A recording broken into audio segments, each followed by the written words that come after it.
একবার এক ঘন জঙ্গলে বাস করত এক বিশাল হাতি আর এক ছোট্ট গুবরে পোকা। হাতি ছিল গর্বিত, কারণ সে ছিল জঙ্গলের সবচেয়ে বড় ও শক্তিশালী প্রাণী, আর গুবরে পোকা ছিল ছোট কিন্তু বুদ্ধিমান। একদিন গুবরে পোকা একটা পাথরের উপর বসে রোদ পোহাচ্ছিল। তখন হঠাৎ সেই গর্বিত হাতি এলো, আর গুবরে পোকাকে না দেখে তার উপরেই পা দিয়ে দিল। গুবরে পোকা খুব কষ্ট পেল, কিন্তু কিছু বলল না। পরদিন হাতি আবার একই কাজ করল।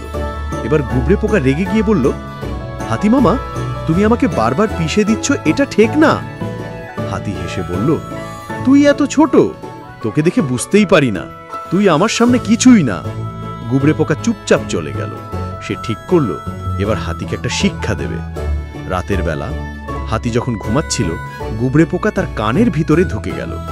সেখানে গিয়ে সে ঘুরে ঘুরে এমন শব্দ করল যাতে হাতির ঘুম ভেঙে গেল। হাতি চিৎকার করে উঠল, উফ, আমার কানে কি হচ্ছে! সে বনে ছুটোছুটি করতে লাগলো।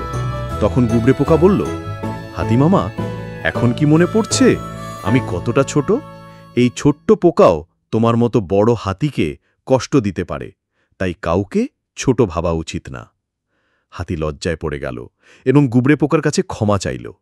এরপর থেকে সে আর কাউকে তুচ্ছ ভাবেনি।